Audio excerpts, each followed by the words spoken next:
শুভ সকাল। সবাইকে আমন্ত্রণ জানাচ্ছি মেরিল মিল্ক সোপবার রাঙা সকাল অনুষ্ঠানে। সুন্দর একটি দিনের প্রত্যাশা নিয়ে পুরো অনুষ্ঠান জুড়ে আপনাদের সাথে থাকছি আমি জেরিন এবং আছি আমি মাসুক। হৈমন্তী শুভেচ্ছা, শুভ সকাল। চরম সুন্দর এই সকালে দারুণ একজন অতিথি আছে, তার কাছে যাব, কিন্তু তার আগে সহকর্মী জেরিনের কাছে যাচ্ছি। জেরিন, শুভ সকাল। শুভ সকাল মাসুক। হৈমন্তী বললে খুব ভালো লাগলো, কিন্তু আজকে সকালটা খুবই খুবই ঠান্ডা লাগছে। ঠান্ডা হলেও কিন্তু দেখো প্রকৃতির যে প্রভাবটা, মানে যে ঋতুতে যে প্রভাবটা থাকে সেটা কিন্তু খুব স্পষ্ট। চলো এই দারুণ সকালে দারুণ কোন অতিথি আছেন আমাদের সাথে, দর্শককে পরিচয় করাই জানিয়ে দিই। প্রিয় দর্শক, রাঙা সকালের আজকের অতিথি সংগঠক এম আব্দুস সালাম। চলুন তাকে স্বাগত জানাই। শুভ সকাল। শুভ সকাল। শুভ সকাল। কেমন আছেন? আছি, ভালো আছি ইনশাল্লাহ। একদমই একজন ছোট্ট শিশু থেকে একজন সংগঠক হয়ে ওঠা জার্নিটা কিন্তু দারুণ এবং ভীষণ অর্থবহ করে তুলেছেন আপনি। ছোট্ট করে শুনতে চাই যে কিভাবে হলো, ছোট্ট করে। আসলে আমার জীবনটা শুরু হয়েছে একটু ভিন্ন রকম। আজকে আমি যেভাবে বসে আছি বা যে অবস্থানে আছি সেটি নিশ্চয়ই একদিনে হয়নি। আমার জীবনের শুরুটা ছিল খুবই কি বলবো, একটা অসচ্ছল পরিবারে আমার জন্ম এবং সেখান থেকেই আমার যাত্রা শুরু। আচ্ছা। আমি মূলত খুব সংগ্রাম করে আমার মা আমাকে লেখাপড়া করিয়েছে, আমাকে এই যাত্রায় অংশীদার হতে সাহস জুগিয়েছে। এই বিষয়গুলো আসলে বিস্তারিত শুনবো। একদম শৈশব থেকে শুরু করি। মায়ের কথা যেহেতু আসছিল, যে মায়ের সাথে স্মৃতি এবং শৈশবের যে দুরন্তপনা, বা আপনি শান্ত স্বভাবের ছিলেন কিনা, সবগুলো বিষয় একটু শুনি। গাইবান্ধাই ছিল নিশ্চয়ই? নিশ্চয়ই গাইবান্ধাই।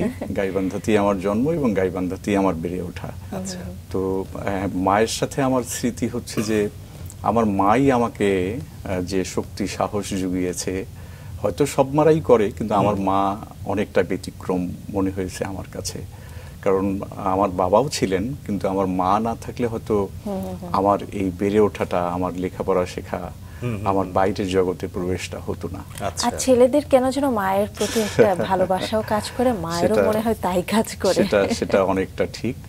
আমার মাও সেভাবেই আমাদেরকে, তবে আমার মধ্যে দুরন্তপনা যেটা বলছেন, আসলে আমি অনেক ছোটবেলা থেকেই খুব শান্ত স্বভাবের, এবং আমি ছোটবেলা থেকেই লেখাপড়া, খেলাধুলা, নাটক বা এই সকল সাংস্কৃতিক কর্মকাণ্ডের মধ্যেই আমার বেড়ে ওঠা বা আমি যুক্ত ছিলাম।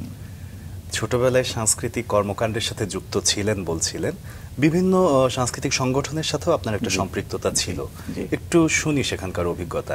আমার শুরু সংগঠন হচ্ছে শাপলা কুটির আসর। আচ্ছা। শাপলা কুটির আসর আমাদের মুক্তিযুদ্ধের পরে, তখন তো কেবল আমরা প্রাইমারি পেরিয়ে সেকেন্ডারি স্কুলে ভর্তি হয়েছি। তো শাপলা কুটির আসর একটা শিশু সংগঠন, শিশুদের গড়ে তোলার জন্য, শিশুদের সাংস্কৃতিক বিকাশের জন্য এই সংগঠনটি দেশব্যাপী কাজ করেছে। আচ্ছা। আমি এটার সাথে যুক্ত হয়ে গাইবান্ধাতে শিশুদেরকে গড়ে তোলার কাজে নিয়োজিত ছিলাম, এবং এটাই আমাকে সংগঠক গড়ে করার পেছনে যথেষ্ট ভূমিকা রেখেছে। আচ্ছা, শিশুকালে এই যে নানা ধরনের সাংস্কৃতিক সংগঠনের সাথে কাজ করার ভূমিকাটা পরবর্তী জীবনে কি রকম আসে, আপনি কি মনে করেন? আমার কাছে এরকম মনে হয়, আমার অভিজ্ঞতায়, যে আসলে শিশুকালে মানুষ যা শেখে বা যা বোঝে, যা করতে পারে, সেটাই তার জীবনের একটা পথ নির্দেশনা করে। তো আমারও জীবনে তাই হয়েছে যে শিশুকালে আমি শিশু সংগঠনে যুক্ত ছিলাম, কারণেই পরবর্তী সময়ে আমি যুবকদের নিয়ে সংগঠন করেছি, এবং শেষে আমার কর্মজীবনের যে সংগঠন গণ উন্নয়ন কেন্দ্র, সেটি প্রতিষ্ঠা করেছি যখন আমার বয়স মাত্র 25।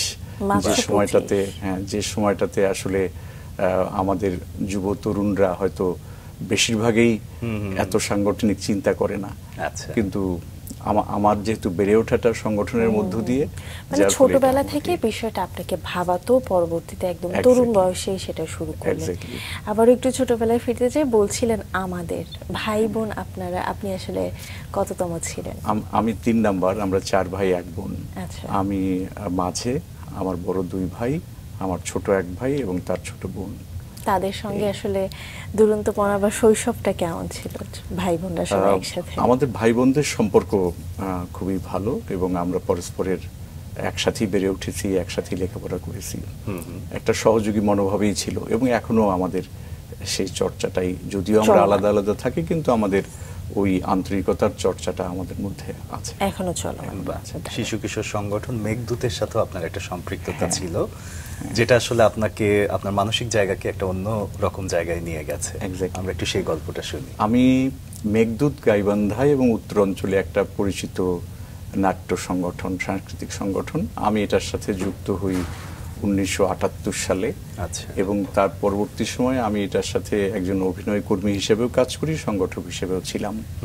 তো আমি মেঘদূতকে দীর্ঘ সময় নেতৃত্ব দিয়ে গাইবান্ধা এবং উত্তরবঙ্গে একটা উল্লেখযোগ্য নাট্য সাংস্কৃতিক সংগঠনে আমরা রূপান্তর করেছি। কত বছর বয়স ছিল যখন আপনি এটার দায়িত্বে ছিলেন বা নেতৃত্ব দিয়েছেন? আমার কাছে মনে হয় কত 28-29 এরকম বছর বয়স ছিল তখন। এক সময় আপনি নিজে করতেন, পরবর্তীতে সেটার হাল ধরলেন।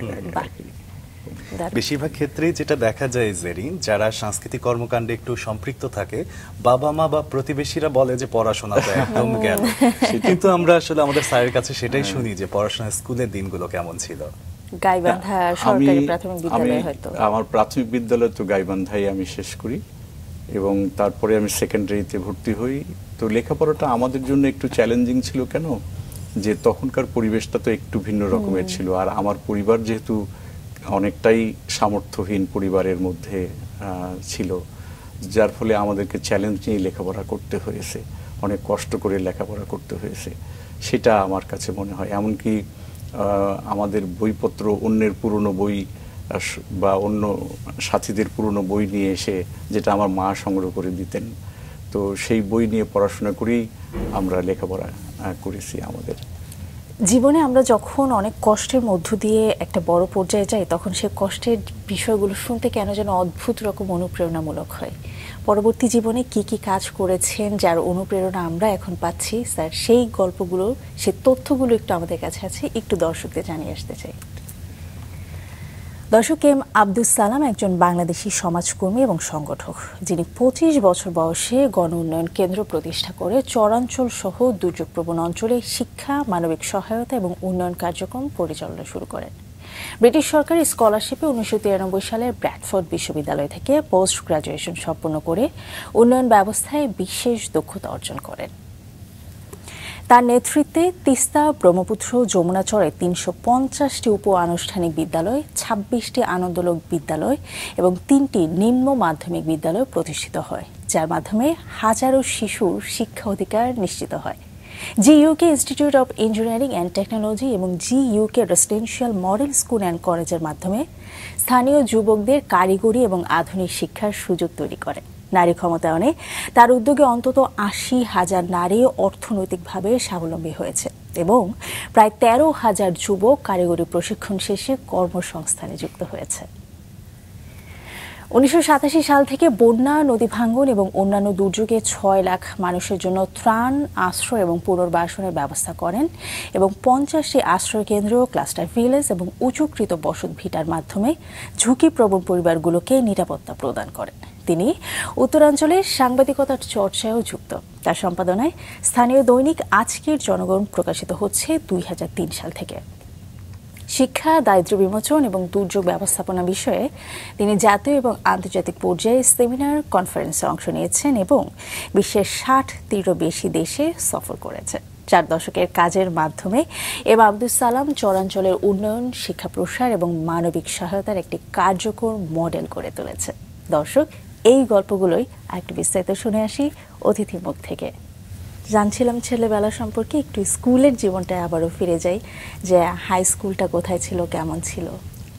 আমার হাই স্কুল ছিল গাইবান্ধাতেই, ইসলামিয়া বহুমুখী উচ্চ বিদ্যালয়, যেখান থেকে আমি SSC করেছি। তো স্কুলের জীবনটাও ছিল, আমি আগেও বলেছিলাম যে এটা ছিল আমাদের জন্য চ্যালেঞ্জিং, একটু কষ্ট করে আমরা লেখাপড়া করেছি, অন্যের কাছ থেকে বই নিয়ে সহযোগিতা নিয়েছি। এগুলো আমাদেরকে, আমি বলবো না যে এগুলো আমাকে খুব বেশি পীড়া দেয়, আমাকে প্রেরণা দিয়েছে, যে মানুষকে শক্তি সাহস জুগিয়েছে। এবং ওখান থেকেই আমার মূলত আশা যে মানুষের জন্য কিছু করা উচিত, বা আমার মতো আরো হাজারো যে তরুণ বা সামর্থ্যহীন পরিবারগুলো আছে আমার প্রেরণাটা কিন্তু ওখান থেকেই, তাদের জন্য কিছু করা। যে আমি যেহেতু কষ্ট করেছি, আমরা যেহেতু কষ্টে বেড়ে উঠেছি, তো এরকমের হাজারো পরিবার আমার চারদিকে, তো তাদের জন্য যদি আমরা কিছু করতে পারি, তাদের শিক্ষা, তাদের স্বাস্থ্য, তাদের অন্যান্য যে উন্নয়নের দিকগুলো, সেটা যদি কাজ করতে পারি, তাহলে আমার কষ্টের জায়গাটা আমার কাছে মনে হয় যে। স্যার, এমন কোনো দিনের কথা মনে পড়ে কি, যেই দিন বা যে কোনো একটা ঘটনা অনেক বেশি আহত করেছিল, কষ্ট দিয়েছিল, যার কারণে পরবর্তীতে আপনার সিদ্ধান্তগুলোই পরিবর্তিত হয়ে গিয়েছিল, মনে হয়েছিল যে কষ্টটা আমি পেয়েছি পরবর্তীতে যেন অন্য কেউ না পায়, আমি সেইভাবে কাজ করব? হ্যাঁ, এরকমের ঘটনা তো অনেক আছে, কিন্তু তারপরেও উল্লেখযোগ্যভাবে যদি বলতে চাই, আমাদের সমাজে যা সবাই আমরা দেখি, সেটা হলো যে সামর্থ্যহীন মানুষ, আমরা যারা পিছিয়ে পড়ি বা পিছিয়ে থাকি, তাদেরকে সমাজে খুব একটা গুরুত্ব দিতে চায় না। একদম। তো আমিও এরকমভাবেই অনেক অবজ্ঞার শিকার হয়েছি, নানা জায়গায় গিয়ে আমি বাধাপ্রাপ্ত হয়েছি। আমাকে অনেকেই প্রশ্ন করেছে, ওর তো সামর্থ্য নেই, কেন ওকে এখানে নিয়ে আসছো? এই প্রশ্নগুলো নানা জায়গায় আমি হতে হয়েছে, এবং আমাকে আবার এগুলো শক্তি জুগিয়েছে। আমি যখন মনে করেছি যে আমাকে এই জায়গায় বাধাপ্রাপ্ত হচ্ছি, ঠিক আছে, আমাকে এমনভাবে তৈরি হওয়া উচিত যেন আমাকে এক সময় সবাই, আজকে আমাকে মানুষ যে সম্মান করে, শ্রদ্ধা করে, ভালোবাসে, আমি মনে করি আমার ওই অনুপ্রেরণাটার কারণেই আজকে আমার এই প্রাপ্তি। মানে অবহেলাগুলোও আপনি আপনার শক্তি হিসেবে ব্যবহার করেছেন, একটা বিবেচনা করেছি, এবং এখনো আমি সেটা মনে করি। আমি কোনো অবজ্ঞাকেই মনে করি না, ওটা আমার একটা শিক্ষা, যে মানুষ আমাকে কেন অবজ্ঞা করছে, অবহেলা করছে। তো সেখান থেকে আমার কি করা উচিত, সেই পথটা আমি নিজেকে। আপনি বলছিলেন যে ছোটবেলায় আপনি খুব শান্তশিষ্ট ছিলেন, কিন্তু যেদিন দেখো শান্তশিষ্ট মানুষগুলো যে এত বুদ্ধিদীপ্ত হতে পারে এবং ইন্টারনালি এত ম্যাচিউর হতে পারে, এটা আসলে স্যারের গল্প থেকে আমরা তাকে বুঝতে পারছি। স্যার, একটু পড়াশোনার জায়গা থেকে শুনি যে এসএসসিতে কেমন ফলাফল হলো?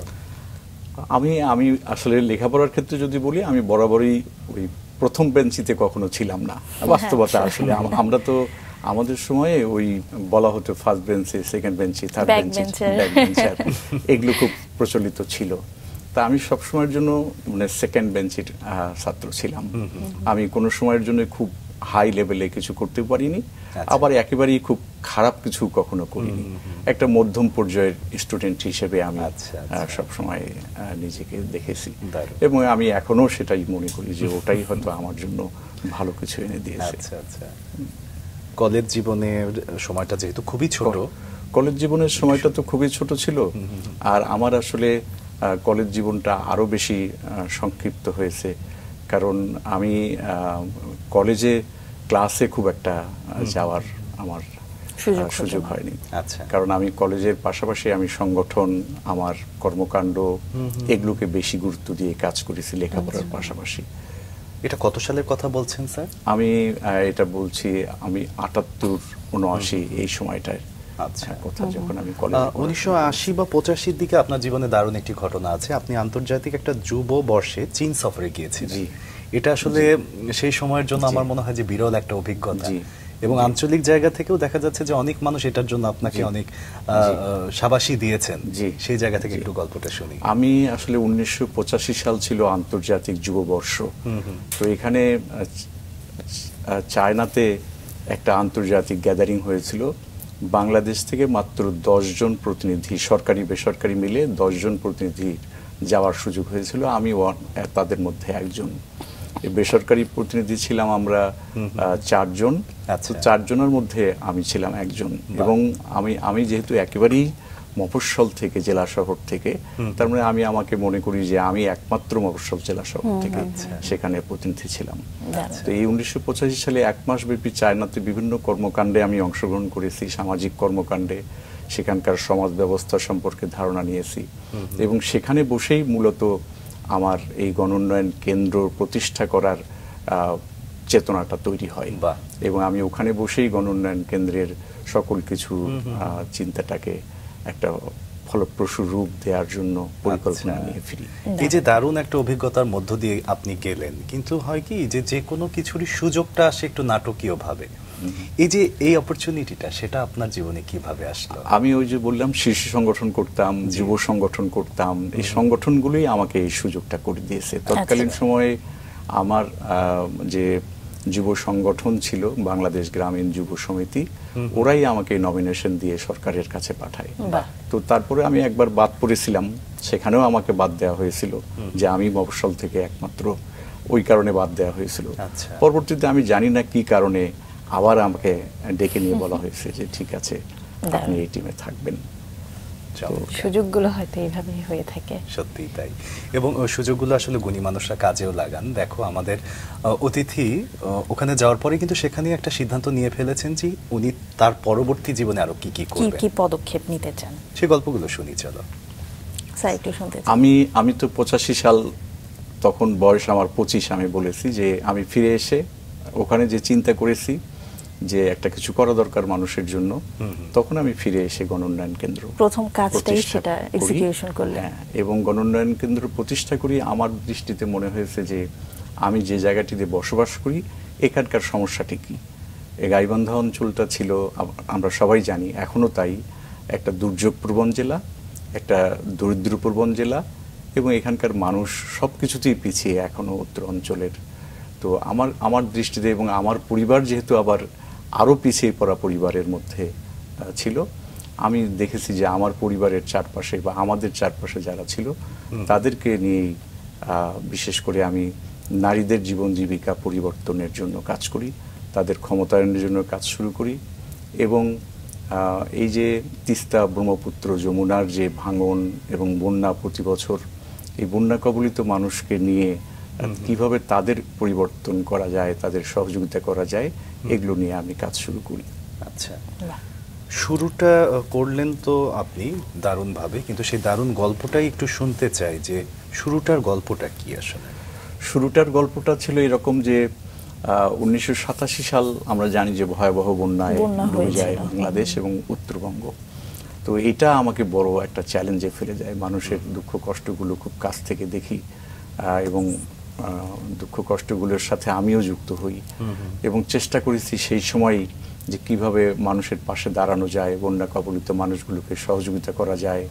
এই চেষ্টাটা আমরা একটা আমাদের মতো তরুণদের নিয়ে আমরা চেষ্টা করেছি। কতজন ছিল স্যার? আমরা 7-8 জন সহযোগী একসাথে, বন্ধুরা, হ্যাঁ বন্ধুরা আমরা কাজ শুরু করি। এবং 87 সালের বন্যায় আমাদের যে সহযোগিতা আমরা বিভিন্ন জায়গা থেকে সংগ্রহ করে মানুষের মধ্যে পৌঁছে দিয়েছি, আমি মনে করি যে এটা একটা বিশাল ত্রাণ বিতরণ কর্মসূচি। এইটা আমাদের একটা বিশাল কাজ করেছে, যে এই জায়গা থেকে চারপাশের মানুষ আমাদেরকে দেখেছে যে আমরা কি করছি, আমাদের প্রতি মানুষের আস্থাটা বেড়ে গেছে, যে আমরা অনেক কিছুই করছি, মানুষকে সহযোগিতা করছি।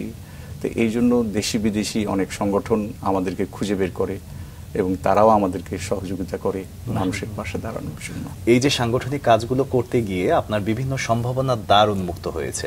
এমনই একটা সম্ভাবনা ছিল খুব সম্ভবত ব্র্যাডফোর্ড বিশ্ববিদ্যালয়ে আপনার পড়াশোনার সুযোগটা, একটু গল্পটা শুনি। আসলে হ্যাঁ, সত্যি এটা একটা ভিন্ন ধরনের আমার জন্য অভিজ্ঞতা বলা যায়। অভিজ্ঞতা সেটা হলো যে আমি সেই সময়টায় গাইবান্ধায় ছিলাম না। একজন বিদেশি ব্র্যাডফোর্ড বিশ্ববিদ্যালয়ের একজন শিক্ষক, উনি গাইবান্ধায় একটা কাজে গিয়েছেন। আচ্ছা, তো উনি খুঁজে বের করেছেন যে নদী, চর বা এই সকল মানুষের জন্য কারা কাজ করেন। তো উনি যাই হোক মানুষের কাছে হয়তো শুনেছেন যে আমার নামটা। উনি আমাদের সংস্থার ছোট্ট একটা অফিসে উনি গিয়েছিলেন, এবং উনি একটা ভিজিটিং কার্ড দিয়ে বলেছেন যে আমি ফিরলে যেন আমাকে দেয়া হয় এটা, এবং আমি যেন ওনার সাথে সাক্ষাৎ করি। আচ্ছা, তো আমি এই ভিজিটিং কার্ডটা আসলে নিয়ে ঢাকায় আসি, এবং ওনার অফিসে আমি যাই, যোগাযোগ করি। তো উনি আমাকে দেখি প্রথম বলে যে তুমি এত কিছু করছো, তো আমি তখন ভালো ইংরেজি বুঝি না বা বলতে তো পারি না।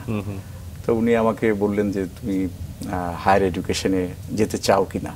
আচ্ছা, তো আমার কাছে মনে হয়েছে যে এটা আমার জন্য তো আমি একটা হাস্যকর অফার, যেখানে আমি ইংরেজি জানি না, ইংরেজি বলতে পারি না, সেখানে আমার জন্য একটা পড়াশোনা করা, এটা তো হাস্যকর ব্যাপারই। তো আমি বললাম যে আমি তো যেতে চাই, কিন্তু আমি তো ইংরেজি জানি না। আমি খুব স্বাভাবিকভাবেই বললাম। তো সে আমাকে বলে যে, হেসে দিয়ে বলে যে এটা তোমাকে চিন্তা করতে হবে না, আমি সেটা তোমার জন্য কিছু করব। বাহ, তা আবার জিজ্ঞেস করে তুমি যেতে চাও কিনা? আমি বলছি হ্যাঁ অবশ্যই আমি যেতে চাই, কারণ এটা তো আমার জন্য একটা বিশাল সুযোগ এনে দেবে, আর আমি বেশি চাই, আমি ইংরেজি শিখতে চাই, আমি এই কথাটা বললাম। তো তখন আমাকে বললো যে ঠিক আছে তুমি যাও, আমি তোমার সাথে যোগাযোগ করব। আচ্ছা, তো তার কয়েকদিন পরে দেখি যে ব্রিটিশ কাউন্সিল থেকে আমার সাথে যোগাযোগ করেছে যে আমাকে ব্রিটিশ কাউন্সিলের একটা কোর্স অফার করছে আমাকে, 4 মাসের একটা লং কোর্স ইংরেজি শেখার জন্য। আচ্ছা আচ্ছা, বাহ। তো আমি তো খুব লুফে নিলাম যে আমার বিদেশ যাওয়া হোক না হোক, লেখাপড়া হোক আমার না হোক, ইংরেজি শেখাটা আমার হবে। ইংরেজি শেখা দরকার, অন্তত পক্ষে ইংরেজির চর্চাটা আমার শুরু হবে। আচ্ছা। তা আমি খুব কষ্ট করে এই সকাল 8টা থেকে বিকেল 3টা পর্যন্ত, মানে প্রাইমারি স্কুলে পড়াশোনার মতো আমি পুরো 4 মাসের লং ইংরেজি শিখলাম। স্যার আপনি তো তখন মনে হয় গাইবান্ধাই তখন থাকতেন, আমি ঢাকায় গাইবান্ধায় তখনও থাকতাম। শিফট আমার হন না নাই। না না না, আমি তো এখনো গাইবান্ধায় থাকি। আচ্ছা আচ্ছা, তো এই গাইবান্ধা থেকে প্রতি বৃহস্পতিবারে আমি রাত্রে রওনা হয়ে শনিবারে রাতে রওনা হয়ে এসে এখানে ছিলাম, 5 দিন ক্লাস করে আবার গাইবান্ধা ফিরে গেছি। আচ্ছা। এরকম তখন ভাবে থাকা হতো কোথায়? এখানে একটা এনজিওর গেস্ট হাউস ছিল, ওরা আচ্ছা, আমাকে আচ্ছা। এই সুযোগটা দিয়েছিল যে আচ্ছা, তুমি আচ্ছা। এখানে ফ্রি থাকবে, খাবে। বাহ। এমনকি ওরা আমাকে আমার ওই রিক্সায় আমি যে ব্রিটিশ কাউন্সিলে যেতাম সেই বসাটা ওরা আমাকে দিয়েছে। আচ্ছা, এই বিষয়টা এটা আমার জন্য একটা বিরাট সুযোগ ছিল। নিঃসন্দেহে নিঃসন্দেহে। এই বিষয়বস্তু নির্ভরই একটা প্রশ্ন মাথায় চলে এলো স্যার। বর্তমান সময়ে এই যে ইংরেজি ভাষা শিক্ষা যেটা, সেটার প্রতি ইয়াং জেনারেশনের বিশেষ করে যে আগ্রহটা, সেখানে দেখা যায় যে একটা সময় পর্যন্ত গিয়ে অনেকে ঝরেও পড়ছে, সেই পর্যন্ত যেতে পারছে না। তো আপনি যেহেতু সেই রাস্তাটা পার করে এসেছেন একটা দীর্ঘ সময় আগে এবং সফলও হয়েছেন, একটু কোনো পরামর্শ আছে কি যে কিভাবে লেগে থাকতে হয়? না, এখন তো অনেক সহজ ইংরেজি শেখা আমার কাছে মনে হয়, কিন্তু আমাদের সময় আমি তো অনেক জায়গায় অনেক সংগ্রহ করেছি, ক্যাসেট সংগ্রহ করেছি, বই সংগ্রহ করেছি, ভর্তি হয়েছি, কিন্তু আমার কাছে মনে হয়েছে যে বড় চেষ্টাটা হচ্ছে নিজের। আমি যদি নিজে প্র্যাকটিস করি এবং পড়াশোনা করি তাহলে সেটা সফল হবে। ভাষা জিনিসটাই আসলে, কারণ আমি 4 মাস যখন লং কোর্স করলাম, তো সেটাতে আমি তো তখন বুঝতাম না আইএলটিএস কি, এটা কি, এটা আমি বুঝতাম না। তা আমি আইএলটিএস দিয়ে প্রথম চান্সে আমি 5.5 স্কোর করেছি। আচ্ছা তো এটা আমার জন্য তো একটা বিশাল অর্জন ছিল। তখন ওরা আমাকে অফার করে ব্র্যাডফোর্ডে পোস্ট গ্রাজুয়েশন কোর্সে যাওয়ার জন্য। আচ্ছা আচ্ছা, তো এটা পোস্ট আমার জন্য গ্রাজুয়েশন বিশাল সুযোগ ছিল। হ্যাঁ, স্যার তার মানে আপনি মাস্টার্স করতে গিয়েছিলেন। তার আগে ব্যাচেলরটা একটু যদি আমি জানতে চাই। আমি বাংলাদেশে কমার্স, হয়তো আমি করেছেন। গাইবান্ধা সরকারি কলেজ থেকে ব্যাচেলর করেছেন। কোন সাবজেক্টে ছিল স্যার? কমার্স ছিল। কমার্সে। আচ্ছা, মানে ম্যানেজমেন্ট বা আমার ম্যানেজমেন্ট অ্যাকাউন্টিং ছিল। Accounting management. পরবর্তীতে পোস্ট গ্রাজুয়েশনটা কোন সেটাও subject-এ ছিল করলেন? আমার ম্যানেজমেন্ট অফ ডিসেন্ট্রালাইজড ডেভেলপমেন্ট। তার মানে আমার আচ্ছা। সাবজেক্টের সাথে মিল Subject ছিল, related ছিল। আর সবচেয়ে আমার বেশি ছিল যে আমার কাজের সাথে মিল ছিল।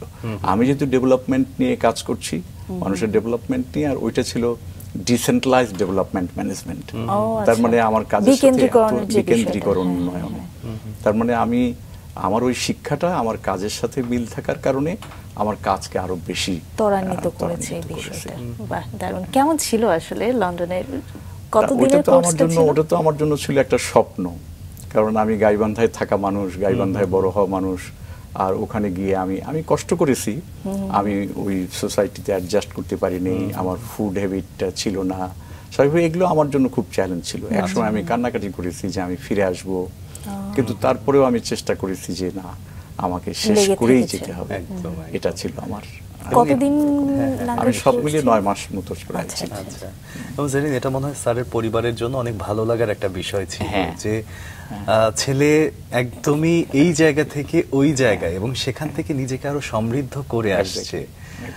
আসার পরে পরিবারের মানুষগুলো কিভাবে গ্রহণ করে? না, আমি যখন যাই তখন তো আমার পরিবারের বাইরের বন্ধু বান্ধব বা পরিচিত জন সবাই বলেছে যে আমি হয়তো আর ফিরবো না, আমি হয়তো থেকে যাব। কিন্তু আমার মধ্যে কখনোই এটা কাজ করে নাই, কারণ আমার কাছে মনে হয়েছে যে আমি যে মানুষগুলোকে রেখে গেলাম, যাদের জন্য আমার এই লন্ডনে আসা বা ইংল্যান্ডে আসা, সেটার জন্য এখানে থেকে যাই তাহলে তো সেটা সফল হবে না। আমি ওই মানুষগুলোর কাছে থাকতে চাই যাদের জন্য আমি কাজ করছি। এই বন্যায় ক্ষতিগ্রস্ত মানুষ, দরিদ্র মানুষ, অসহায় মানুষ, তাদের সাথে থাকাটাই আমার জীবনের বড় পাওয়া এবং বড় অর্জন।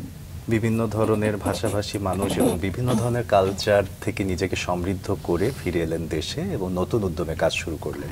দেশে এসে আসলে আপনার প্রয়োগটা কিরকম ছিল?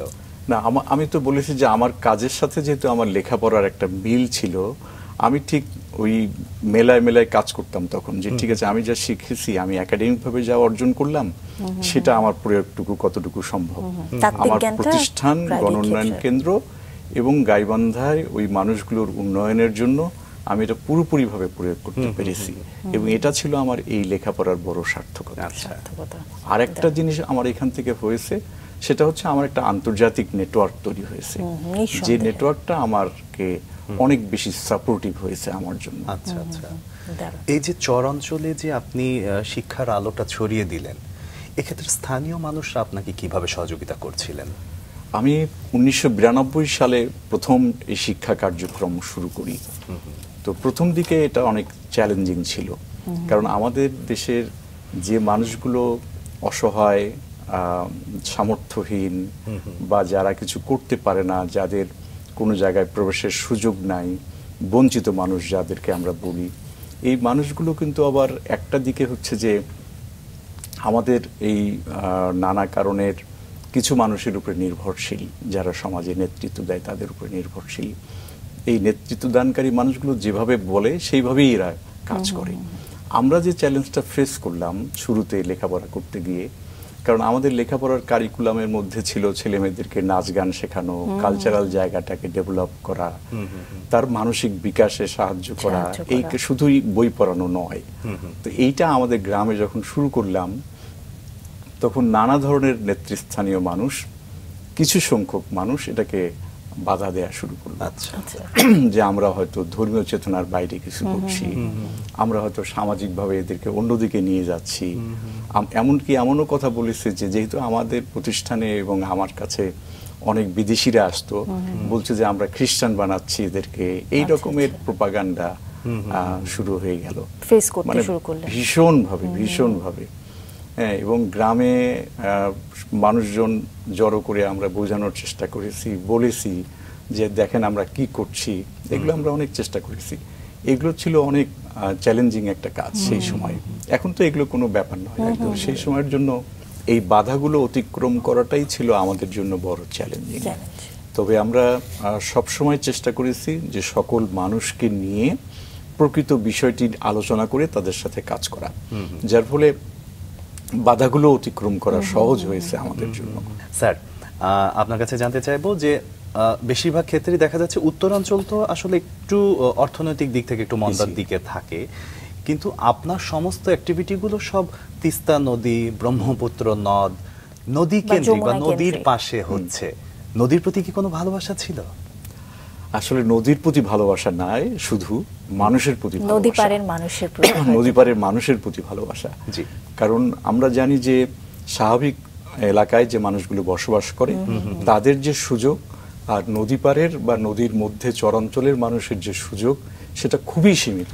স্যার, আপনি শুধু শিশুদের জন্যই কাজ করেননি, যে শিশুদের জন্য বিদ্যালয় প্রতিষ্ঠা করেছেন, শুধু সেখানেই থেমে থাকেন। আপনি তরুণদের, যুবকদের উন্নয়নে, তাদের আত্মকর্মসংস্থান বৃদ্ধির জন্য আপনি তাদের কারিগরি প্রশিক্ষণের ব্যবস্থা করে দিয়েছেন, যেটা আসলে সরকারি উদ্যোগ, কিন্তু আপনি বেসরকারি উদ্যোগে এই জিনিসটা করেছেন। এবং অনেক তরুণ তরুণী, আমি যখন পড়লাম প্রায় 13,000-এর অধিক মানুষকে আপনি সাহায্য করেছেন।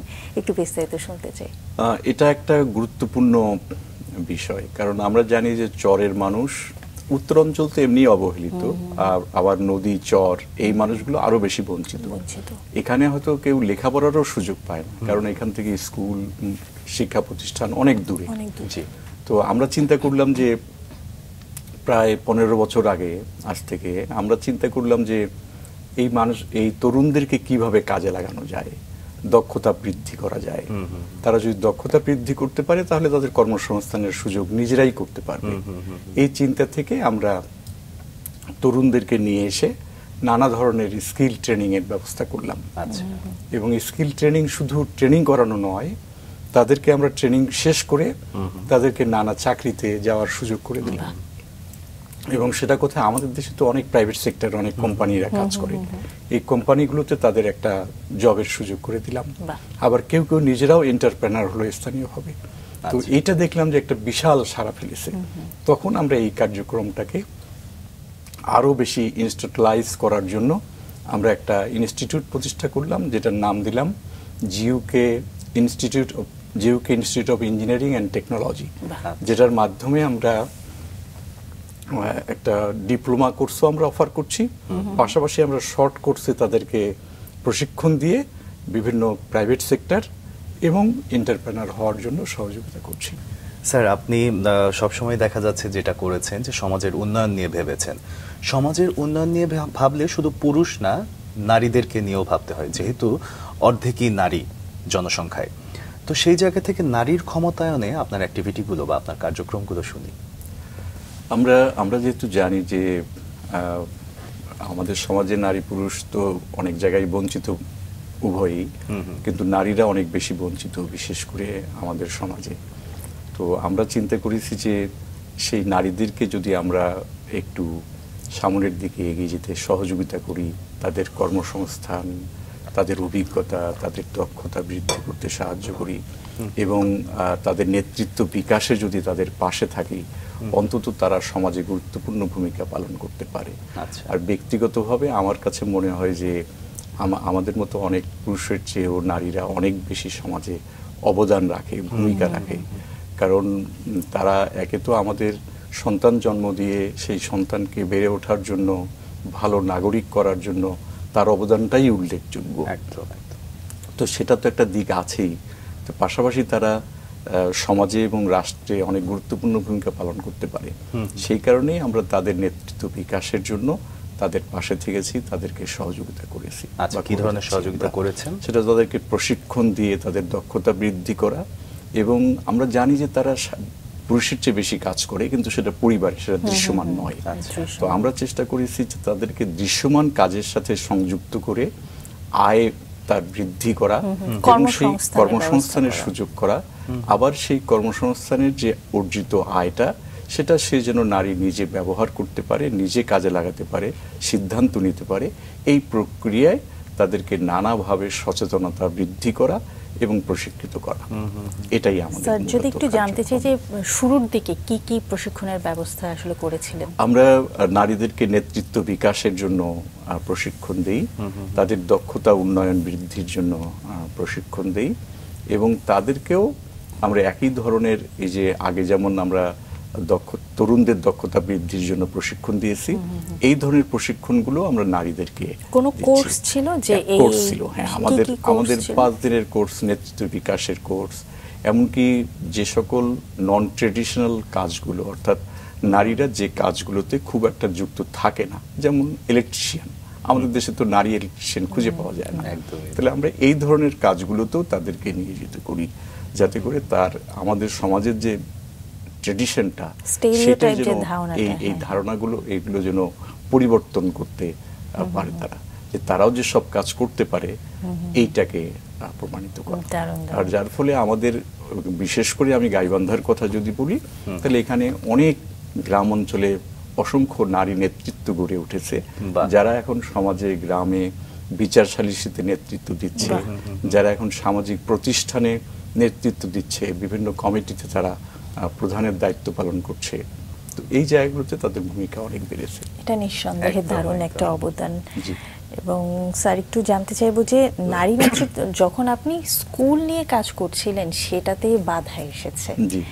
নারী নেতৃত্বের যখন অবদান হবে আমাদের মতো থার্ড ওয়ার্ল্ড একটা কান্ট্রিতে, সেখানে বাধাটা আরো মনে হয় বড় পরিমাণে বেশিভাবে আসবে। সেটা আসলে কিভাবে সামলে নিয়েছেন? কি কি প্রতিবন্ধকতা ছিল, একটু বিস্তারিত? অসংখ্য প্রতিবন্ধকতা ছিল। তবে আমার কাছে মনে হয়েছে প্রতিবন্ধকতাগুলো দূর করা সম্ভব হয়েছে, কারণ আমরা যারা আমাদের মতো যারা কাজ করেছি, আমরা খুব স্বচ্ছভাবে কাজ করেছি। আমাদের নেতৃত্বটাও ছিল মানুষের সাথে খুব পরিষ্কার, কারণ আমরা সমাজে এমন কিছু করি নাই যেটাতে মানুষ আমাদেরকে চ্যালেঞ্জ করতে পারে। সেই কারণেই এই বাধাগুলো অতিক্রম করা সহজ হয়েছে। তবে নারীদেরকে সামনে নিয়ে আসার জন্য অসংখ্য সামাজিক বাধা আমাদের সামনে এসছে, নানা রকমভাবে প্রতিবন্ধকতার সৃষ্টি করা হয়েছে। কিন্তু ওই যে বললাম যে আমরা যারা কাজ করেছি, আমরা খুব পরিষ্কারভাবে মানুষের সাথে মিশেছি, কথা বলেছি, তাদেরকে গড়ে তোলার জন্য তাদের পাশে থেকেছি, তো সেই কাজগুলো আমাদেরকে সহজ করেছে। এমনকি প্রশাসন, রাজনৈতিক নেতৃবৃন্দ, স্থানীয় যারা, তাদেরকেও আমরা যুক্ত করেছি যে আমরা কি করছি, তারা যেন আমাদের সাথে থাকে, আমাদের পাশে থাকে, যার ফলে এটা আমাদের জন্য অনেকটাই সম্ভব হয়েছে। আপনার সমস্ত কার্যক্রম যেগুলো সমাজকে আলোকিত করছে এবং আপনার মুক্ত চিন্তার প্রকাশ ঘটছে, সেই জায়গাগুলো আসলে আপনি একটা নির্দিষ্ট এলাকা কেন্দ্রিকই কাজ করছেন বা গাইবান্ধা কেন্দ্রিকই কাজ করছেন, এটা কি পুরো বাংলাদেশ ব্যাপী ছড়িয়ে দেওয়ার কোনো পরিকল্পনা আছে? আমরা যখন শুরু করি প্রথম প্রায় 20-25 বছর শুধু গাইবান্ধা কেন্দ্রিকই আমরা কাজ করেছি, কিন্তু পর্যায়ক্রমে আমরা আমাদের এই গাইবান্ধার যে মডেলটা বা আমাদের কার্যক্রমগুলো সেটা আমরা দেশের অন্যান্য জায়গায়ও কিছুটা সম্প্রসারিত করেছি। স্যার একটু যদি নামগুলো, এখন আমরা উত্তরাঞ্চলের 16টা জেলাতেই কাজ করি এই কার্যক্রম, এবং আমরা কক্সবাজারেও কাজ শুরু করেছি রোহিঙ্গা রিফিউজিদের নিয়ে। তার মানে এখন আমরা সব মিলিয়ে 17টা জেলায় কাজ করি, এবং সবকিছুই এই গাইবান্ধার অভিজ্ঞতাকে ছড়িয়ে দেওয়ার জন্য। আমাদের মূল মডেলটা কাজ করেছে গাইবান্ধায়, এবং গাইবান্ধা কেন্দ্রিকই আমাদের বেশি কার্যক্রম, কিন্তু আরো 16টা জেলায় এই কার্যক্রমগুলো আমরা ধীরে ধীরে সম্প্রসারিত, এভাবেই হয়তো একদিন পুরো বাংলাদেশে ছড়িয়ে যাবে, হতে পারে, সেটা আমাদের আশা, তাই না জারিন? সেটাই আসলে প্রত্যাশা। আমরা যদি স্যারের কাছে একটু ক্লাস্টার ভিলেজ নিয়ে শুনি বা বন্যা ক্ষেত্রে বন্যার আশ্রয় কেন্দ্র। আমার একটা ছোট্ট প্রশ্ন ছিল মাসুক স্যার, বিরতির আগে একটু বলছিলেন যে আপনারা যখন এই কাজগুলো করছিলেন তখন কাজের স্বচ্ছতা বজায় রাখার জন্য আপনি জনপ্রশাসন এবং রাজনৈতিক সংগঠন তাদেরকে সম্পৃক্ত করেছিলেন যেন ভিতটাও মজবুত হয়, স্বচ্ছতার ধারাটাও বজায় থাকে। যদি একটু জানতে চাই যে সরকারি প্রশাসনের দায়িত্ব মূলত নারী উন্নয়ন, যুব উন্নয়ন, শিশু উন্নয়ন, কিন্তু আপনারা বেসরকারিভাবে কাজ করেছেন, তাদের আসলে কতটুকু সাপোর্ট বা সহযোগিতা পেয়েছিলেন সরকারিভাবে? আমার কর্মজীবনের শুরু থেকে একটা জায়গাকে আমি খুব গুরুত্বের সাথে বিবেচনা করেছি যে আমরা যদি কোনো কিছুতে সফলতা অর্জন করতে চাই তাহলে আমাদের সকলকে নিয়ে কাজ করতে হবে, এবং সকলে একসাথে কাজ করলে ভুল বোঝাবুঝির অবসান ঘটে, আর পাশাপাশি সহযোগিতার জায়গাটা অনেক বেশি মজবুত হয়। সেই কারণে আমি সরকারের সকল বিভাগের প্রশাসনের কর্মকর্তা থেকে শুরু করে বিভিন্ন বিভাগের কর্মকর্তা, তাদের সকলকে আমাদের কাজের সাথে সম্পৃক্ত করেছি। পাশাপাশি বিভিন্ন রাজনৈতিক দলের নেতৃবৃন্দ যারা গাইবান্ধায় আছেন, এমনকি জাতীয় পর্যায়ে, তাদেরকেও আমাদের কার্যক্রমগুলোর সাথে সম্পৃক্ত করেছি, দেখিয়েছি যে আমরা কি করছি, তারা জানুক বুঝুক, তারাও আমাদেরকে পরামর্শ দিতে পারে, কারণ তারাই তো দেশকে নেতৃত্ব দিচ্ছেন, দেশ পরিচালনা করছেন। তো এই জায়গাটাকে আমরা একসাথে চেষ্টা করেছি নিয়ে আগানোর জন্য। আমি কখনোই মনে করি নাই যে এরা আমাদের শক্তি নয়, একটা সম্মিলিত শক্তি আমাদের পরিবর্তনের জায়গাটা ত্বরান্বিত। সহ অবস্থান আসলে সব সময়ই সুন্দর, তাই না জানেন? স্যার আপনার কাছে আবারও ফিরে যাই ক্লাস্টার ভিলেজে। ক্লাস্টার ভিলেজটা হচ্ছে কি, আমরা যেহেতু নদী কেন্দ্রিক কাজের মাত্রাটা আমাদের অনেক বেশি, তো নদীর চরাঞ্চলগুলোতে যে মানুষরা বসবাস করে এরা সাধারণ বন্যাতেও অনেক বেশি ক্ষতিগ্রস্ত হয়। তো যার জন্য আমরা একটা মডেল ডেভেলপ করেছি, আমরা বলছি ক্লাস্টার ভিলেজ। এটা হচ্ছে যে চরের মধ্যে যে মানুষগুলো বসবাস করে, নদী ভাঙনের শিকার হয়, বন্যার শিকার হয়, তাদের বাড়ি ভিটাগুলোকে একটু বন্যা মুক্ত করার জন্য উঁচু করে তৈরি করা, এবং একসাথে 20, 25, 30, 40টা পরিবার যেন বসবাস করতে পারে এইরকম একটা উঁচু প্ল্যাটফর্ম তৈরি করে দেওয়া, টিলার মতো কিছুটা, এবং যেখানে মানুষ নিজেদের বসতবাড়ি করতে পারে, শাকসবজি করতে পারে, গবাদি পশু পালন করতে পারে। এই জায়গাটাকে আমরা বলছি ক্লাস্টার ভিলেজ। এবং আমরা দেখেছি বিভিন্ন বন্যাতে এই ক্লাস্টার ভিলেজগুলো বন্যা মুক্ত থাকে এবং মানুষ স্বাভাবিক জীবনযাপন করতে পারে। এটা আমাদের একটা একটু জানতে চাইবো স্যার, এই যে ক্লাস্টার ভিলেজ বা এই যে মডেল, এগুলো নরমালি হয় কি কোনো বিশ্ববিদ্যালয়ে পড়াশোনার ক্ষেত্রে এই টার্মগুলো ব্যবহার করা হয়, আপনারা কিভাবে আসলে রিসার্চ করে বের করেছেন যে এমন কিছু হতে পারে? এটা তো আসলে আমরা রিসার্চ বলতে কি, আমরা যেহেতু মানুষের সাথে কাজ করি, এটাও তো এক ধরনের রিসার্চ, কারণ আমরা গ্রামের মানুষের সাথে কাজ করি, তার কথা শুনছি, তার অভিজ্ঞতা শুনছি, তার কি দরকার সেটা বুঝতে পারছি, সে কি সমস্যা ফেস করছে সেটা বুঝতে পারি, সেটা করেই আমরা এই ক্লাস্টার ভিলেজগুলো তৈরি করেছি। কারণ এটাও এক ধরনের পার্টিসিপেটরি রিসার্চ, প্রয়োজনের তাগিদে এই রিসার্চটা বা কাজটা হয়তো বা হয়ে গিয়েছে। সমাজের উন্নয়নে এবং দুর্যোগ ব্যবস্থাপনায় টানা 4 দশকের অভিজ্ঞতা আপনার, এই যে এত অভিজ্ঞ একজন মানুষ, আসলে তার এই কাজ সময়ের সাথে সাথে সামনের দিকে এগিয়ে নিয়ে যাওয়ার অনুপ্রেরণাটা কি? আমার বড় অনুপ্রেরণা হচ্ছে আমি বলেছি যে আমার মা। কারণ আমার মা আমাকে যেভাবে মানুষ করেছেন, যেভাবে তৈরি করেছেন, সেটা ছিল চ্যালেঞ্জিং। আচ্ছা। আর আমি সেই জায়গা থেকেই নিজেকে তৈরি করেছি, এবং আমিও মানুষের পাশে থেকে এই যে সহযোগিতা করছি, কার্যক্রম করছি, এটা মানুষের সহযোগিতায়। আচ্ছা। এই আর যদি মানসিক শক্তির কথা বলি, এটা আমার মানসিক শক্তি যে এই মানুষগুলো আমার কাছাকাছি থাকে, পাশাপাশি থাকে, এদের সাথেই আমি সবসময় তাদের থাকি। মুখের হাসি হয়তো তাদের জন্যই আমি যেভাবে কাজ করি। সবার জন্য কাজ করেছেন, তাদের একটু শান্তি বা একটু হাসি হয়তো বা আপনাকে শক্তি জুগিয়েছে। এটাই আমার বড় শক্তি। বাহ, মানুষের ভালোবাসাটাই মূলত আমার কাজের বড় অনুপ্রেরণা এবং শক্তি। আমরা একটু জিউকের 4 দশক যাত্রার যে বিষয়টি, সেটিতে আসলে আপনাকে কি গর্বিত করে সেটা শুনি। আমি একটা জিনিস বলি যে জিউকের 40 বছর পেরিয়ে আমরা 41 বছরে পদার্পণ করেছি এই বছর। তো এই 40 বছরে আমার কাছে সবচেয়ে যেটা বড় সাফল্যের জায়গা মনে হয়, সেটা হচ্ছে মানুষের ভালোবাসা। যে অসংখ্য মানুষ আমাদের এই প্রতিষ্ঠানকে ভালোবাসে, আমাদেরকে ভালোবাসে, আমাদের কাজকে সহযোগিতা করে। সেটা রাজনৈতিক দলের সদস্যরা বলি, কর্মীরা বলি, বা প্রশাসনের কাজ করে কর্মকর্তারা বলি, বা জনগণ যাদের জন্য আমরা কাজ করি তারা বলি, এমনকি স্থানীয় মিডিয়া যারা আছে তারাও আমাদেরকে সহযোগিতা করে, সমর্থন করে। আচ্ছা। এবং এই ভালোবাসাটাই আমাদের সবচেয়ে বড় শক্তি এবং শক্তি। অর্জন। মিডিয়ার কথা বলছিলেন, আপনি নিজেও একজন সংবাদকর্মী হিসেবে, সংবাদকর্মী বলবো না, আপনি সম্পাদক হিসেবে কাজ করছেন। আপনার নিজস্ব প্রকাশিত একটা পত্রিকা রয়েছে, দৈনিক আজকের জনগণ। মানে খুবই দারুণ একটা নাম। কিভাবে এটা তৈরি করার কথা মাথায় আসলে প্রকাশ করার? যেহেতু আমি একজন উন্নয়ন কর্মী এবং মানুষের উন্নয়নের জন্য সহযোগিতা করি, তো আমার সেই চিন্তা থেকেই কিন্তু এই পত্রিকাটার প্রকাশনা শুরু।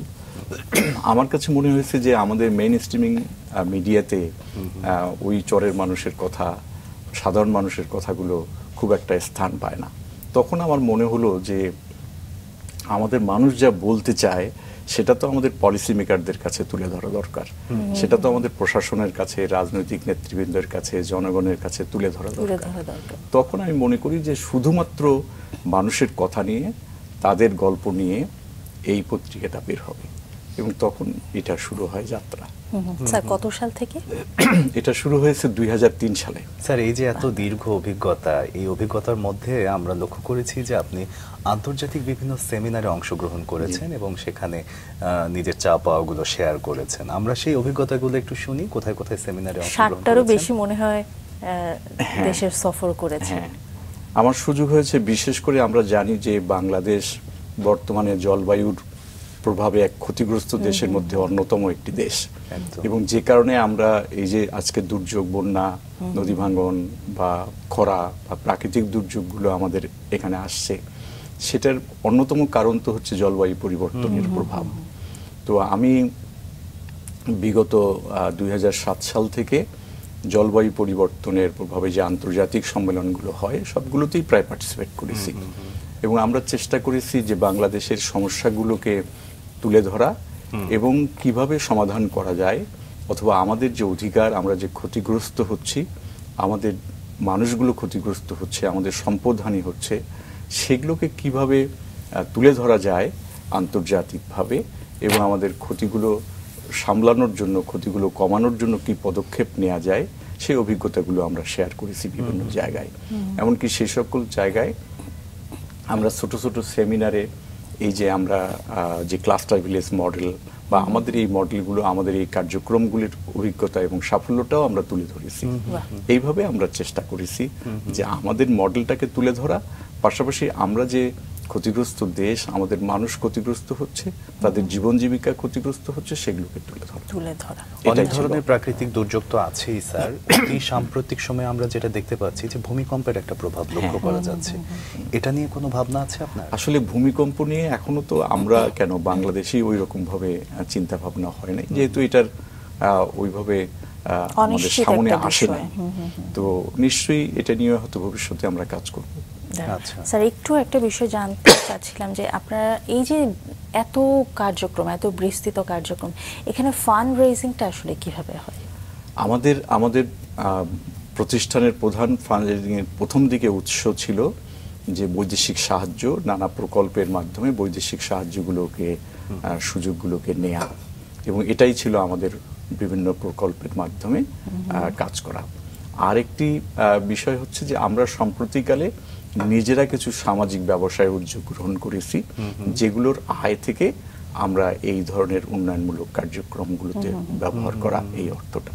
উপার্জনমুখী কার্যক্রমও শুরু করেছে আমরা কিছু যেটার একটি অংশ হিসেবে আমরা যতদূর জেনেছি যে অতি সাম্প্রতিক সময়ে আপনি একটি স্কুল করেছেন, যেটি আসলে এত অত্যাধুনিক এবং এত গোছানো, সেই গল্পটা একটু আপনার মুখ থেকে শুনি কি রকম। আসলে আমাদের শিক্ষা কার্যক্রমটা তো অনেক বিস্তৃত এবং প্রধানত সবচেয়ে রিমোট এলাকাতে, দরিদ্র এলাকাতে এবং সাধারণ মানুষরা লেখাপড়া করে, একরকম বিনা পয়সায় লেখাপড়া করে, এইরকম 26টা স্কুল আমরা প্রতিষ্ঠা করেছি, 26টা, এবং কারিগরি শিক্ষা প্রতিষ্ঠান আমরা প্রতিষ্ঠা করেছি।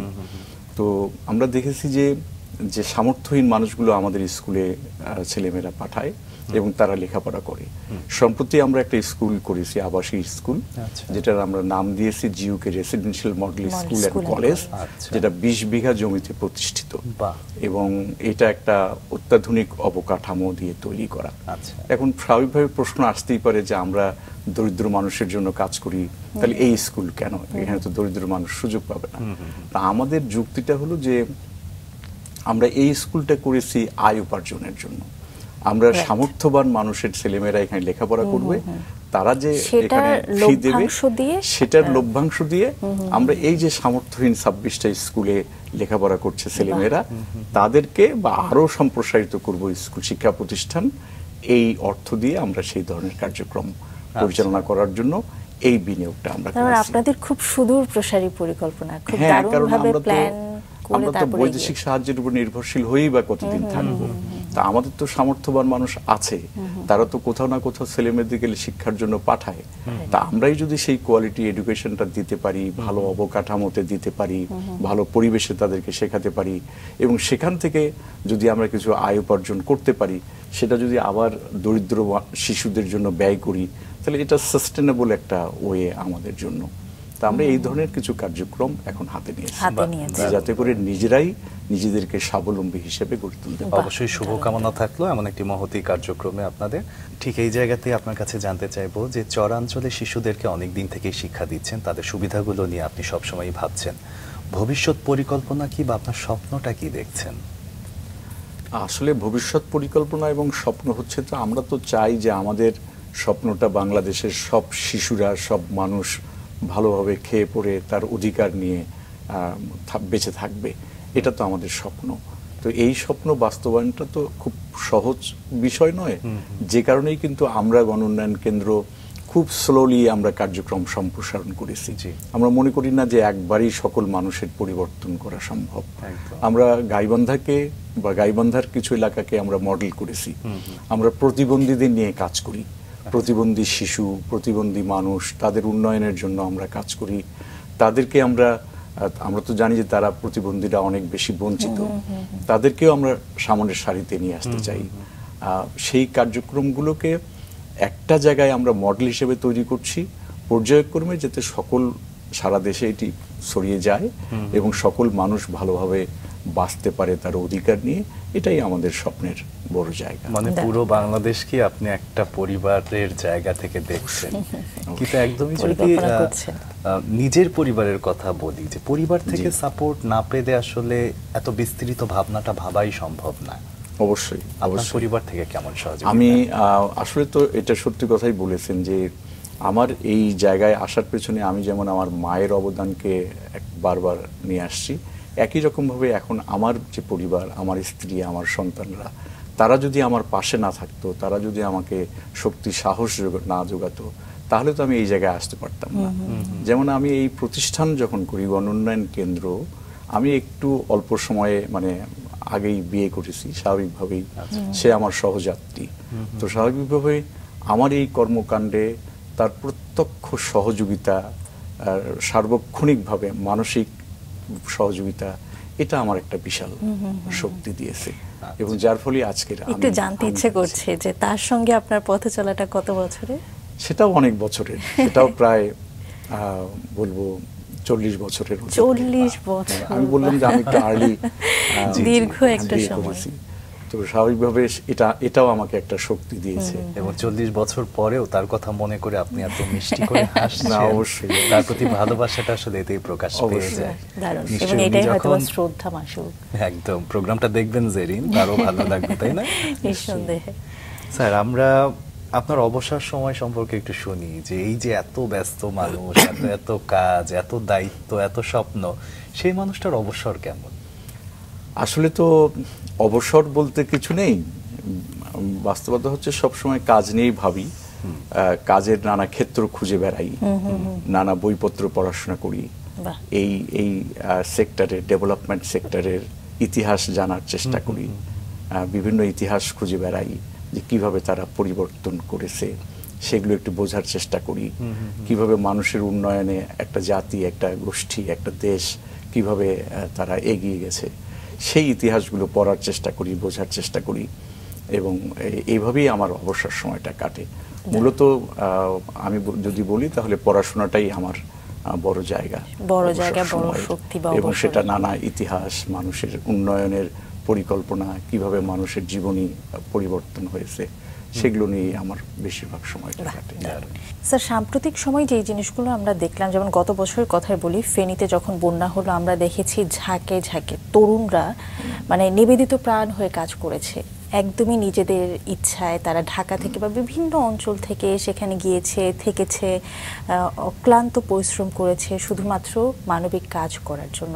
এমন অনেক তরুণ রয়েছে যারা আপনার মতো একদিন হতে চায়, এত বড় পর্যায়ে কাজ করতে চায়, তাদের জন্য আপনার মেসেজটা কি থাকবে? আমার মেসেজটা হচ্ছে, আমি খুব রেসপেক্ট করি যখন মানুষ এই ইমোশন নিয়ে ছুটে যায় মানুষের পাশে, কারণ আমিও তো একদিন এরকম ভাবেই গিয়েছি।